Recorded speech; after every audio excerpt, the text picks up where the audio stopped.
Straight grain, cross grain, bias grain, do all those terms make sense to you? Maybe you're a new sewer and you just really don't understand. I'm going to teach you all about grain in this video.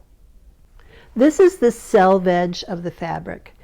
S-E-L-V-E-G-E, selvage. It's kind of hairy sometimes, but it's very stable.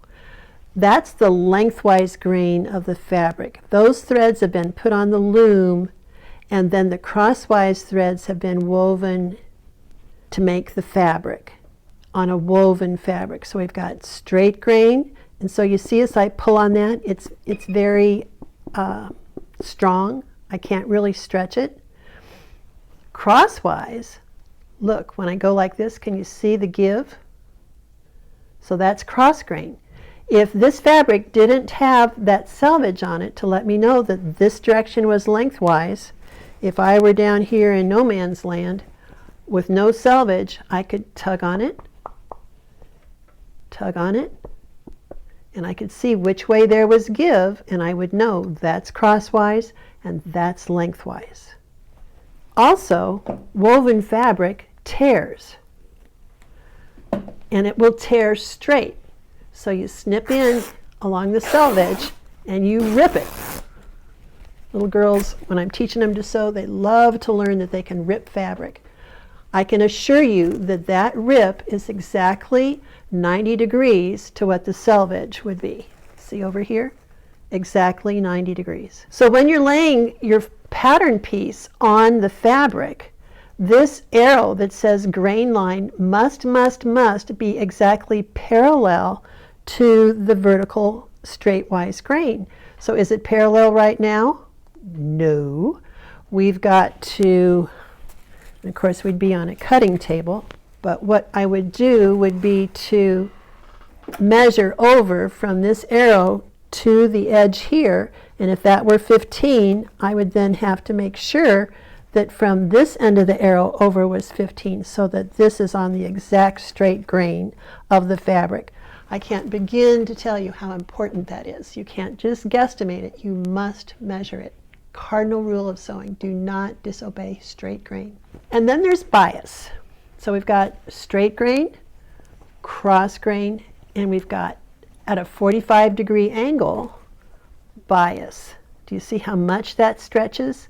That stretches, that hugs the body. So if I cut a skirt with going up and down on the bias, this skirt would hug my body. Madeleine Vionnet, she was a designer. Everything she made was on the bias. If you can picture in a glamour movie from the 1940s, a beautiful evening gown that just clung to the perfect movie star's body, it was cut on the bias, I assure you. Bias you can make curve. Bias is a dressmaker's best friend, but bias only really exists on woven fabric. It doesn't exist on knit fabric. Bias, B-I-A-S. So that, I hope, explains to you straight grain, cross grain, and bias. Now the other thing that I'm going to show you, and I have another video about this, you might watch this one and then go find that one and watch it as well. But if I'm sewing with just a regular straight stitch with a suitable needle for the fabric, if I just sew without any special, I mean, you'd have to agree there's no hand technique here, right? It's just going through. Okay, so now let's tell it to stop, needle down, and let's turn and stitch crosswise. All right, so again, no special handling of the fabric.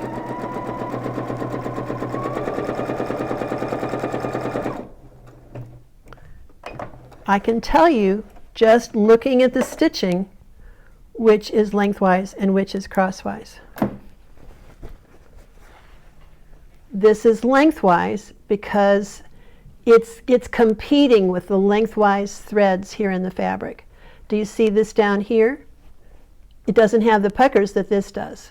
Can you see that, Sandra? I can. Okay, so that's crosswise because it was just stretching the fabric ever so slightly, just the weight of the presser foot on there, and it's a much nicer stitch and seam than this would be. I'm doing it on a single layer so it will show better.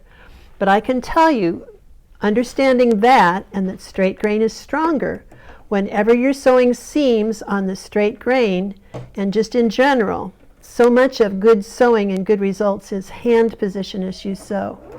I have one hand in back, one hand in front, and I'm creating a taut situation, okay?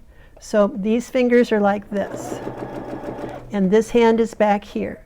So I don't want to say that I'm pulling the fabric through. No, no, no. If you pull the fabric through, when the needle's down, you're going to deflect it. It's going to hit the throat plate. It's going to hit the hook system as it comes around. You don't pull it through. You just create a taut, T-A-U-T situation with your fabric, especially on straight grain, and you will have a far better looking stitch than if you just let it feed through. Look at the difference between this row of stitching and this one. Night and day. So one hand in back, one hand in front. Taut, T-A-U-T.